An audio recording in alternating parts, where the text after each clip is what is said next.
Y estamos en vivo una vez más directamente del canal de Carlos Mercader, directamente desde La Diestra. Agradecido por el apoyo que le vienen dando a este canal y a todo lo que estamos produciendo directamente de aquí. ¿A usted le gusta lo que ve? Dele like, suscríbase, comente. Mire, en estos días, uno de los temas más importantes a nivel de discusión pública es el tema migratorio. Donald Trump llegó, órdenes ejecutivas, de momento vemos redadas, una consternación brutal a nivel social.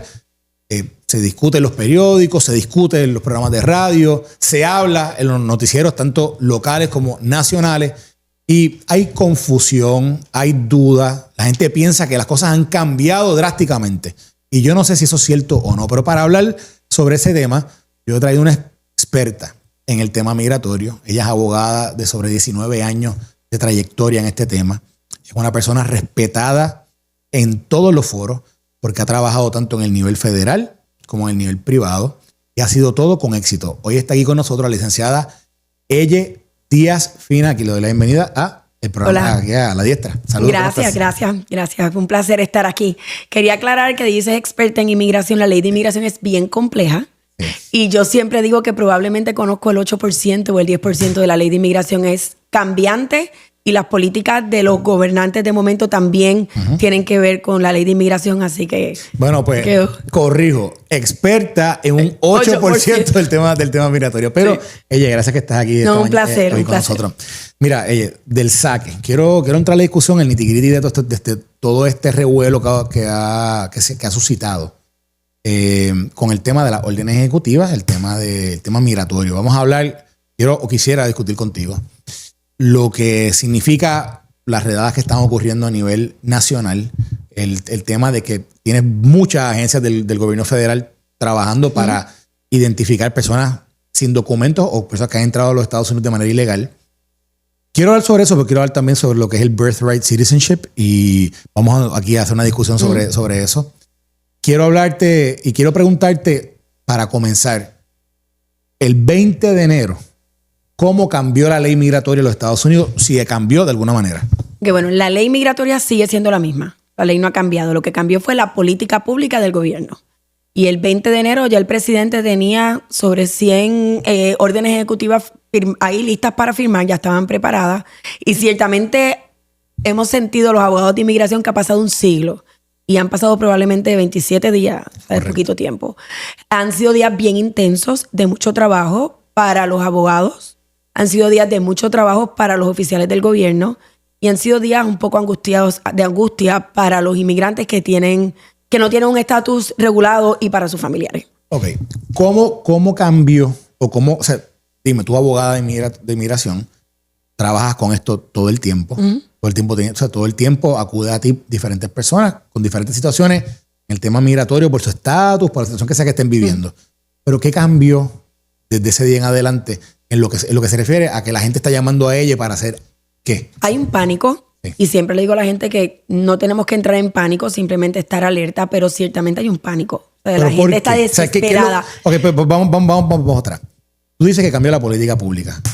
Que la ley no cambió. La ley es la misma. La ley es la misma. Están ejecutando la ley que hace unos años atrás no las estaban ejecutando. ¿Desde hace cuánto que tú recuerdes? Bueno, para el tiempo del presidente Biden, los mismos oficiales siempre decían no hacemos nada, ¿verdad? Porque no estaban ejecutando la ley como corresponde. Por ejemplo, encontraban una persona que estaba sin estatus migratorio regularizado y ellos tienen la discreción si lo ponían en procedimiento de deportación o no, pues muchas veces no los ponían. Ahora vamos a poner a todo el mundo en procedimiento de deportación. Ahora vamos a dejar detenido y luego que pidan una fianza si la cualifican. Si no la cualifican, pues darle una deportación expedita o tratar de mover a las personas. Eso no lo teníamos los últimos 4 años. Pero sí tengo que decirte que a finales del año pasado, aunque todavía estaba el presidente Biden, ya las oficinas de USCIS, que es la Oficina de Servicio de Inmigración, ya estaba empezando a apretar un poquito. Ya estábamos viendo formularios, habían hecho formularios nuevos, actualizado formularios. Ya estaban requiriendo exámenes médicos en los ajustes de estatus, que antes no era requisito que se sometieran al principio de la solicitud. Ya estaban apretando un poquito, pero ciertamente después del 20, pues sí.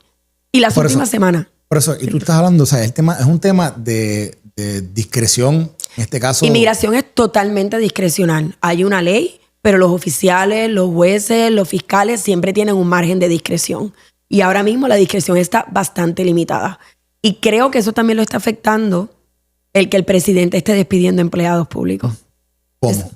Bueno, porque ahora mismo hubo un despido de aproximadamente 20 jueces, me parece que leí en las noticias. Así que me imagino que los jueces que son bastante liberales van a estar un poquito más conservadores. Los agentes están, todo el mundo bastante conservador. Bueno, Así hay que... mucha gente que yo he estado leyendo que ha habido todo, o sea, lo que fue la ventana, una ventana que ellos abrieron para el gobierno federal en general. Cuando digo ellos, digo el presidente Trump y su administración. Que, si no me equivoco, el mismo presidente dijo la semana pasada que se habían acogido al retiro y a esa ventana 75,000 o más funcionarios federales. Así que eso es across the board en todas las agencias. Pero volviendo a este tema, yo te pregunto qué cambió o cómo la ley se modificó, si de alguna manera. Porque evidentemente ese revuelo al que tú haces referencia es un revuelo que no se debe a un cambio de ley, pero un cambio de cómo se ejecuta la ley. De política pública. Exacto. Yo lo que te pregunto es lo siguiente. ¿Esto tú lo habías visto en algún momento en tu trayectoria con el tema? Bueno, esto hace 20, 25 años, sí, aquí había enredadas en Puerto Rico y estaban las personas en los finales de los 90 y los 2000 en las paradas de guagua, y llegaba inmigración y se llevaba a las 4 señoras en las paradas de guagua. En ese tiempo no había social media, solamente lo conocían las personas que estaban relacionadas a inmigración.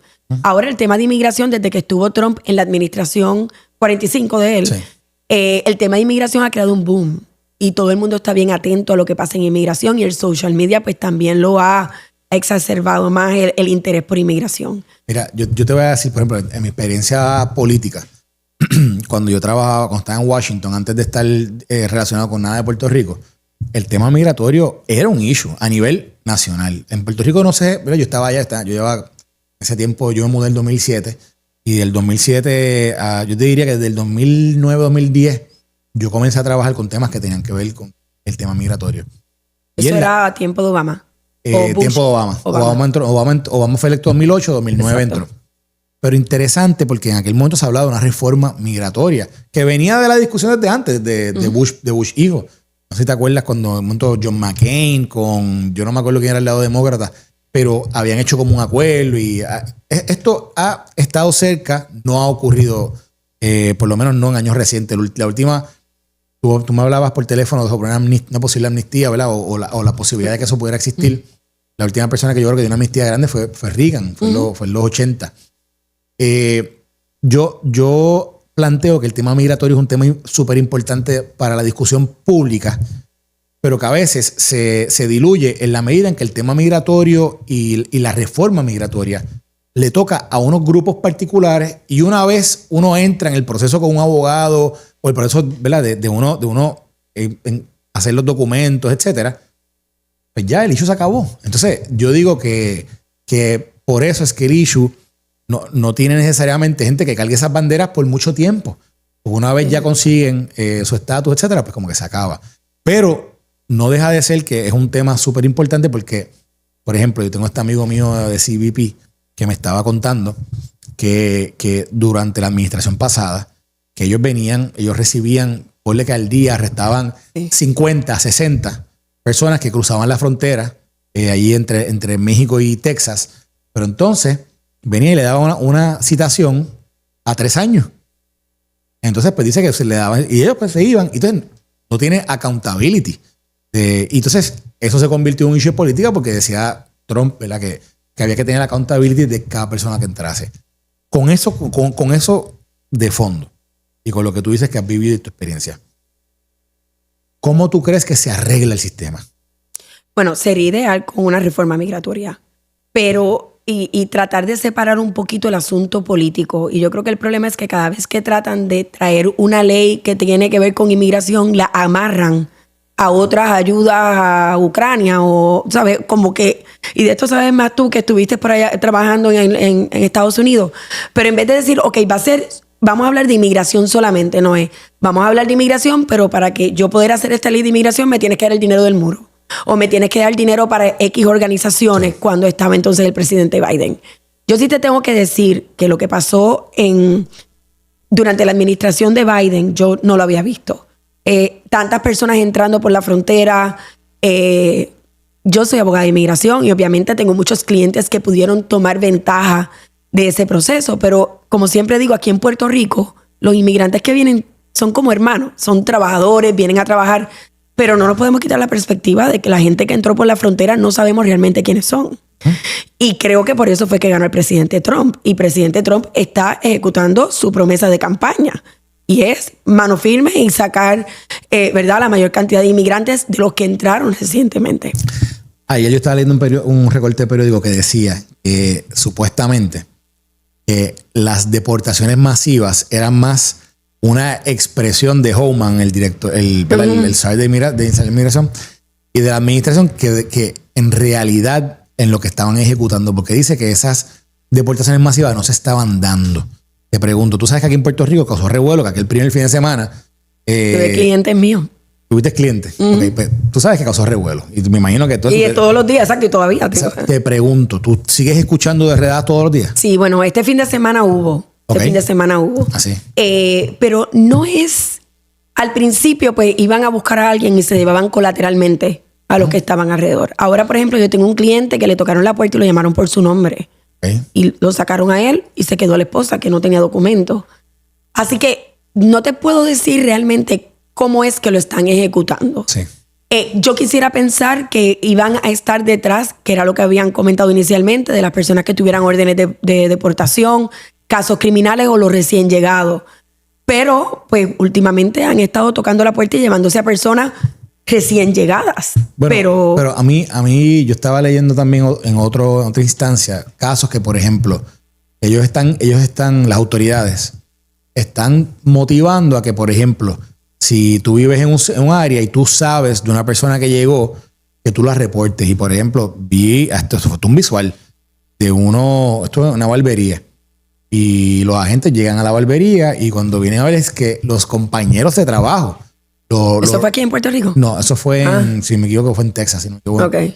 Pero que digo yo... Sí, fatal. No, pero digo yo, si una persona que dice, me llamaron por mi nombre, vamos, eso no creo que haya sido, tú sabes, que estaban jugando briscas y le salió el nombre. Yo sé que esa pregunta se le hicieron a la agente en cargo de HSI y ella dijo que recibían, que no era verdad que ellos pagaran ningún tipo de recompensa, pero que constantemente estaban recibiendo llamadas. Yo he tenido clientes, no en este momento, pero durante mi carrera, que los han llamado los vecinos o con alguien con quien tuvieron algún problema, les llaman inmigración. Así que no dudo que sea lo que está pasando, que haya gente aprovechándose para llamarles inmigración. Lo que pasa es, y es que es triste porque...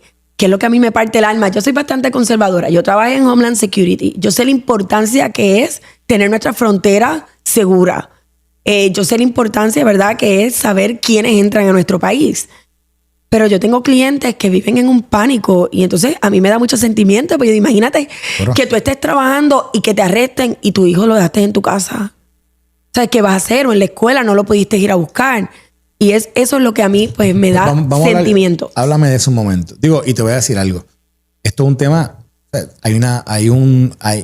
tú dijiste algo ahorita súper importante, que es el elemento, incluso que la gran mayoría de inmigrantes sin documento que han entrado a Estados Unidos por Puerto Rico de manera ilegal son hermanos dominicanos. Uh-huh. Y el pueblo, ¿verdad? Son pueblos literalmente hermanos. Así que no hay un tax personal, emocional que está ahí. Ahora, está el elemento, ¿verdad?, de la implementación de la ley. Está precisamente, aquí hay gente que habla sobre si es cruel o no es cruel, y hay gente que cuestiona, que porque Estados Unidos no los acoge. Otra gente dice, ¿y por qué el país de ellos no los acoge? ¿Por qué el país de ellos no les da los beneficios? ¿O por qué no hacen más para que las personas no se vayan? Esto es una controversia que no necesariamente la quiero discutir contigo aquí hoy. Pero tienes toda la razón. Y yo pienso que Estados Unidos es uno de los países que más acoge inmigrantes. Uh-huh. Pero no te puedo dar una estadística, pero yo te aseguro que México deporta muchísimas más gente. Todas las personas tratando de entrar por su frontera, dominicana con Haití. Colombia con Venezuela, República Dominicana, que recibía venezolanos y de repente dijo no más venezolanos. No sé ahora cuál es la política de ellos, pero Estados Unidos no es el único país que tiene problemas de inmigración y no es el único país que está llevando procesos como este.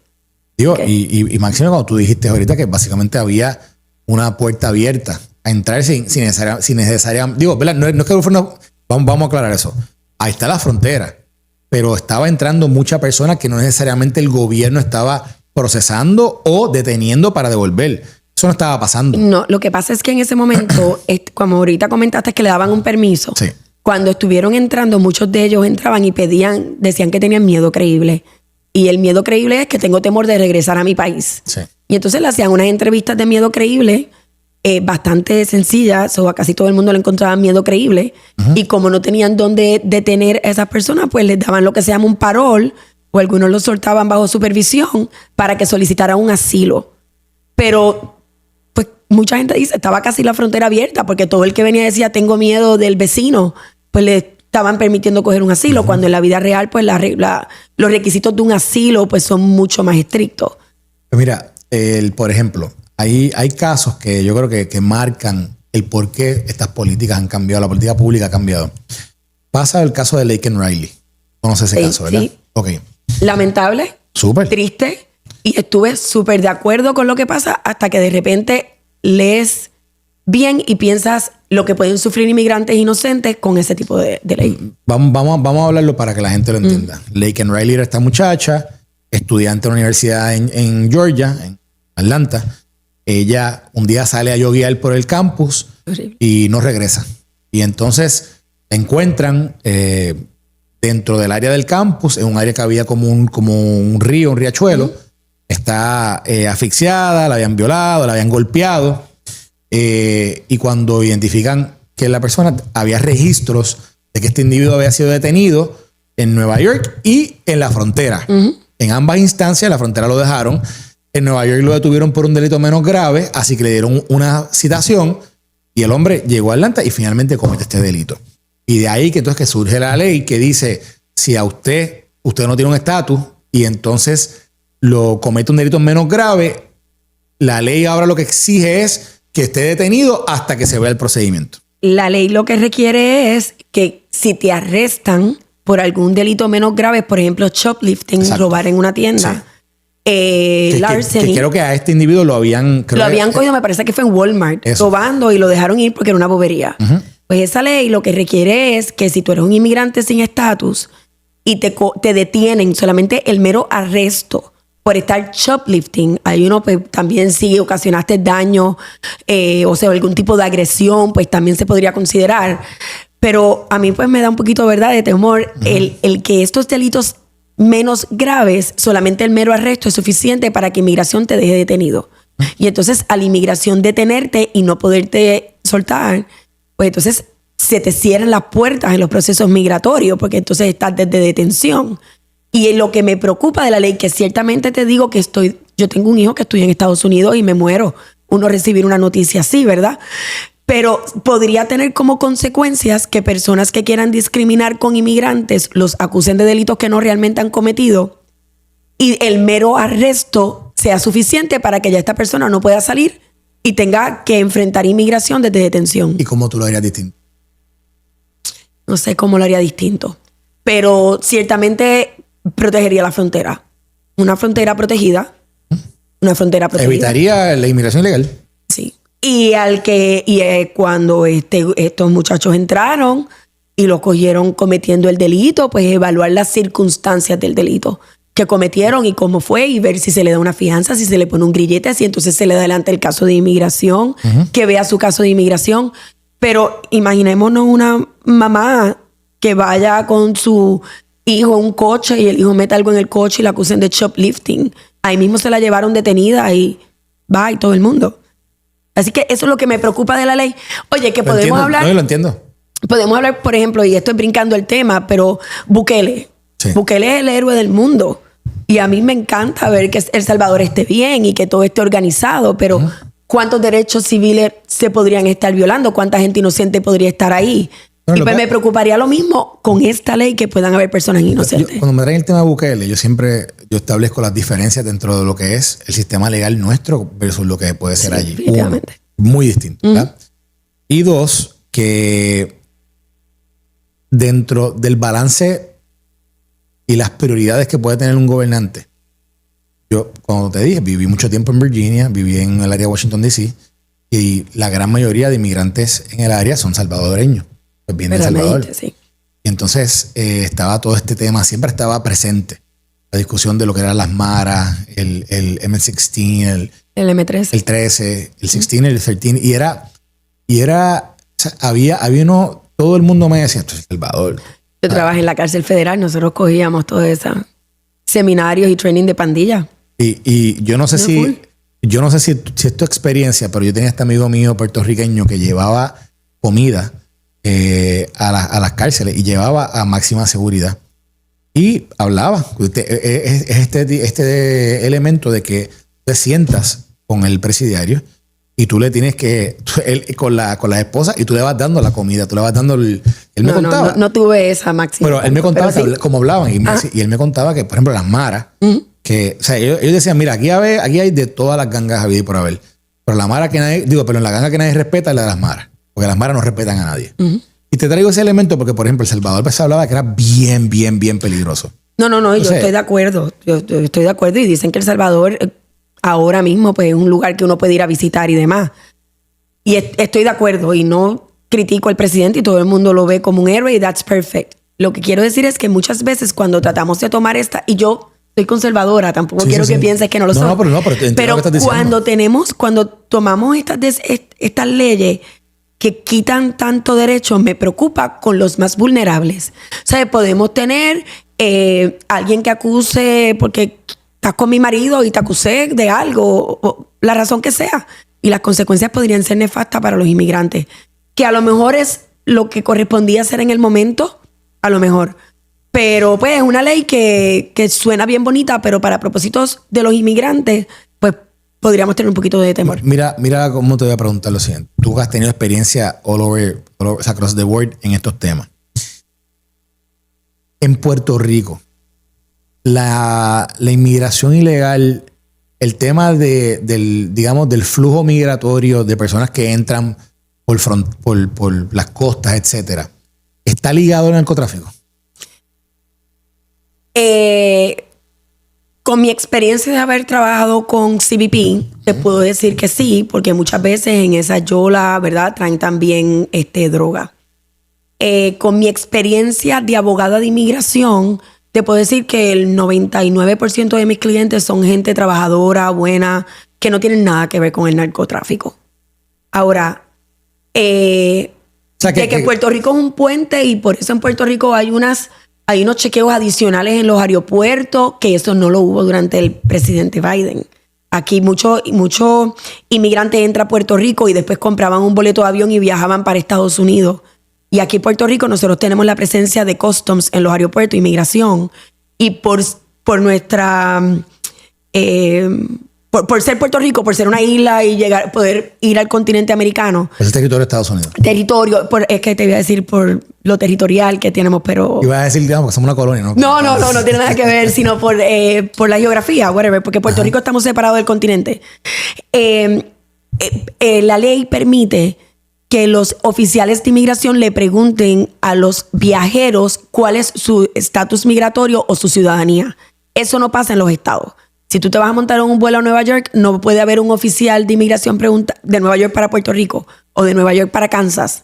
No va a haber un oficial de CBP preguntándote tu estatus migratorio.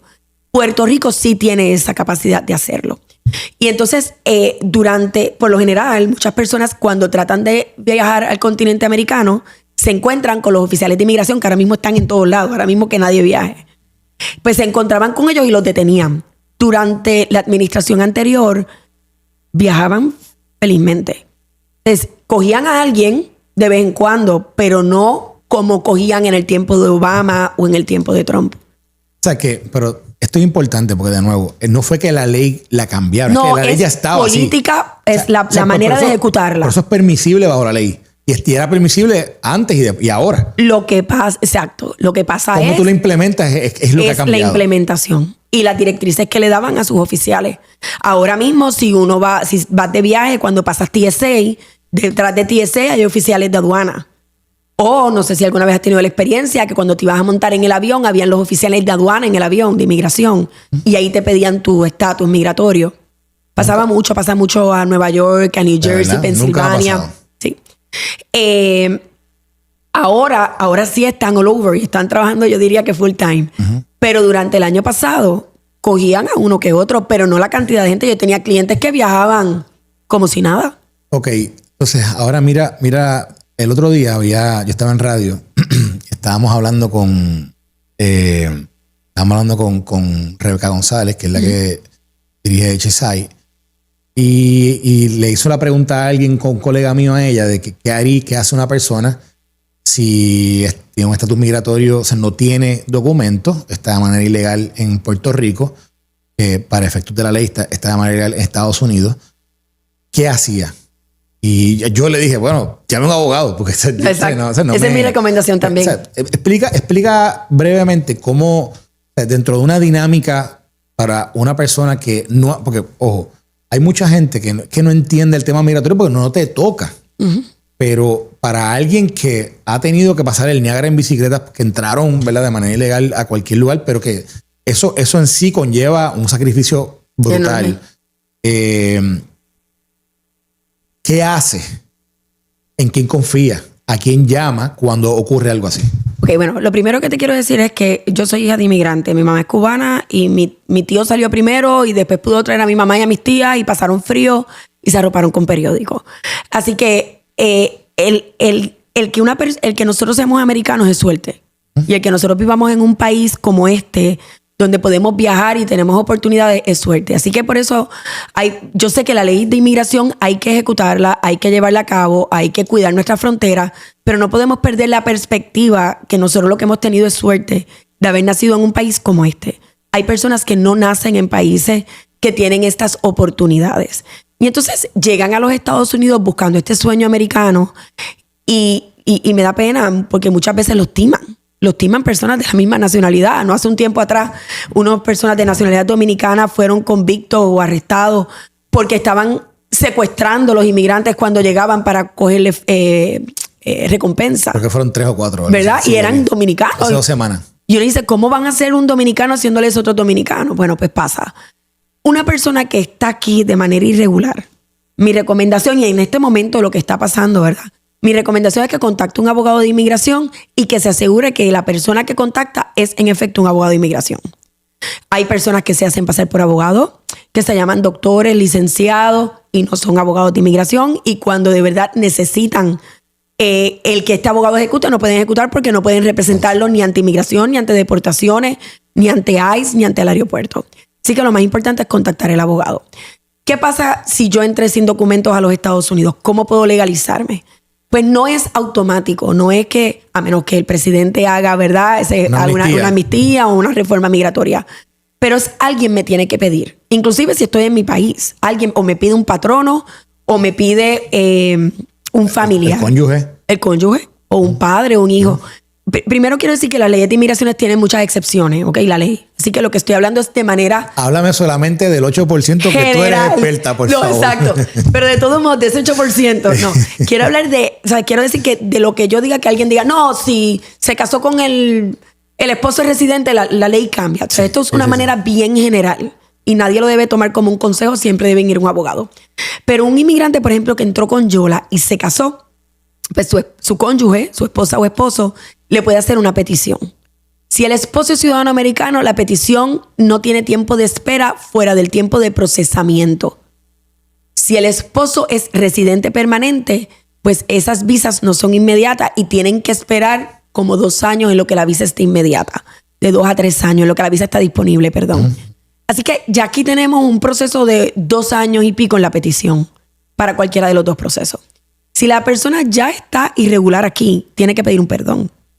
Y es otro proceso que cuesta dinero, que hay que conseguir un abogado que te ayude, que hay que demostrar que tu esposo o tus padres van a sufrir un grave daño. O sea, tiene unos requisitos. Y ese proceso puede durar ahora mismo 3 años.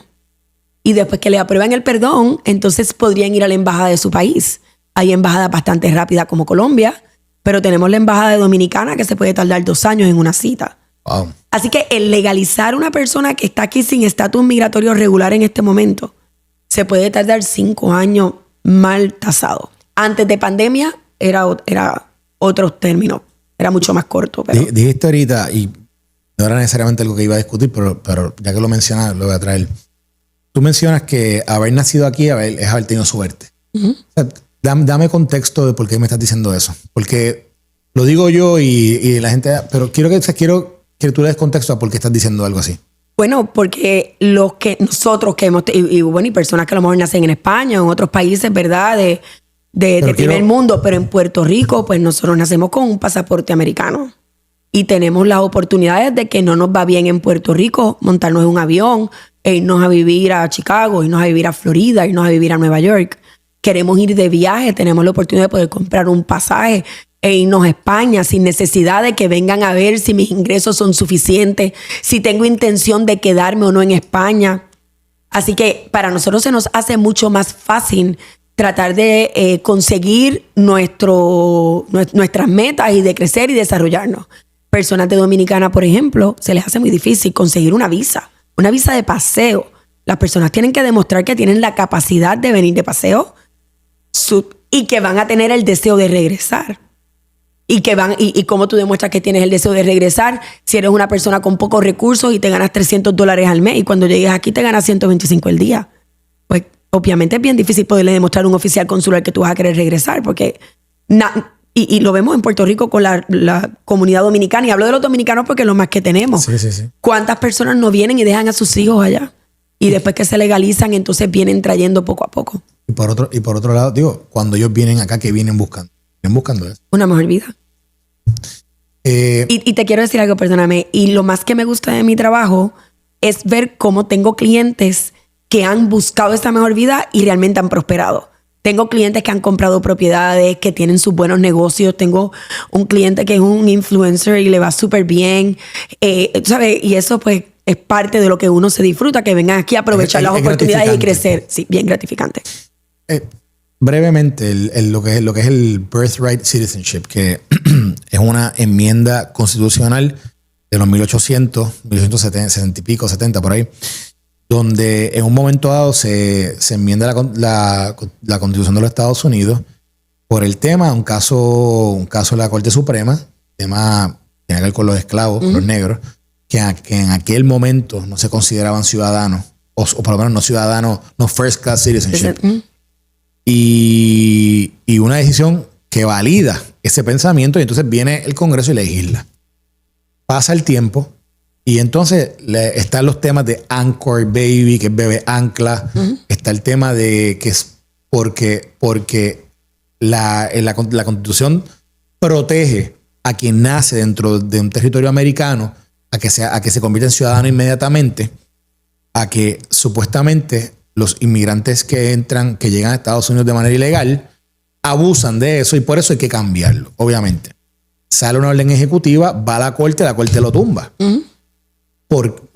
Más o menos di el porqué, ¿verdad? Pues es ley, pero cuéntame tú cómo esto, si de alguna manera impacta la discusión que se tiene con clientes o con la comunidad cuando se toca este tema.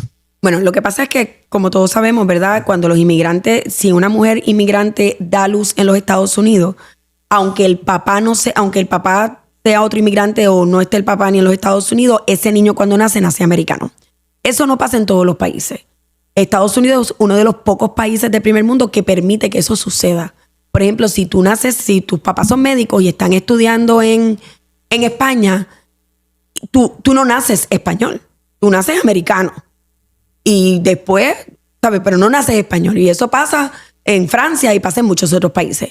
El presidente Trump dice, pues, según el caso y la Constitución, solamente deberían hacerse americanos cuando nosotros tenemos jurisdicción sobre las personas, pero la posición del gobierno es que ellos no tienen la jurisdicción sobre los inmigrantes que no tienen estatus migratorio, ni residencia, ni americano.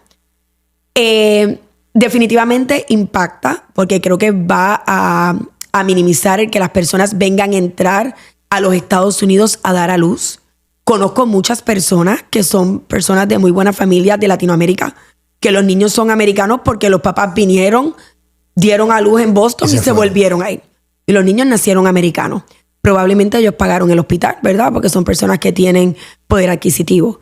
Ahora, hay personas que entran sin documentos, tienen hijos aquí, los hijos son americanos, reciben las ayudas del gobierno, todos los beneficios del gobierno, y los papás no los pueden recibir, los reciben por los hijos.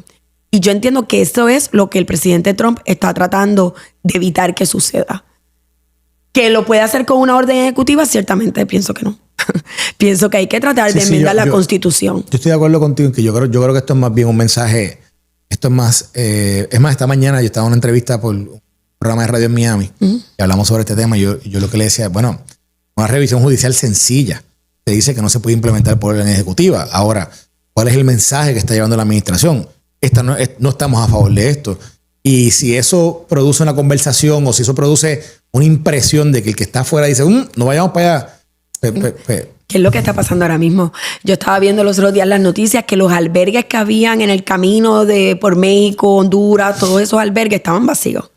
Y hay un montón que he visto en internet donde entrevistan a las personas llegando a Colombia, llegando a Dominicana, que dicen, no vayan a Estados Unidos, me robaron de camino en la frontera, los oficiales me trataron mal y ahora estoy regresando después que gasté tanto dinero. Y creo que lo que el presidente quería hacer lo está logrando.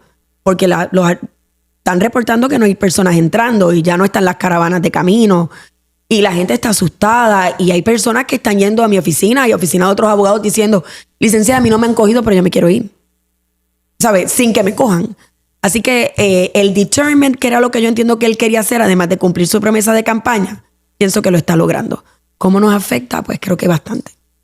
Oye, ¿cómo te consiguen en las redes? ¿Cómo, si alguien quiere comunicarse contigo, cómo lo hacen? Me pueden conseguir en Instagram como abogada Elle Díaz Fina, Fina. Elle, que es E-L-L-E. Sí. Díaz Fina. En Facebook, abogada de inmigración Elle Díaz Fina. Y en mi oficina, que está en el edificio Cobians Plaza, donde mismo está el consulado dominicano, al lado de los ascensores. Y es el 787-664-4887. Pues, te agradezco un montón que hayas estado aquí con nosotros en el día de hoy. A ustedes les gusta el contenido que están viendo aquí en este canal, denle like, suscríbase. Nosotros nos vamos a ver en el próximo capítulo.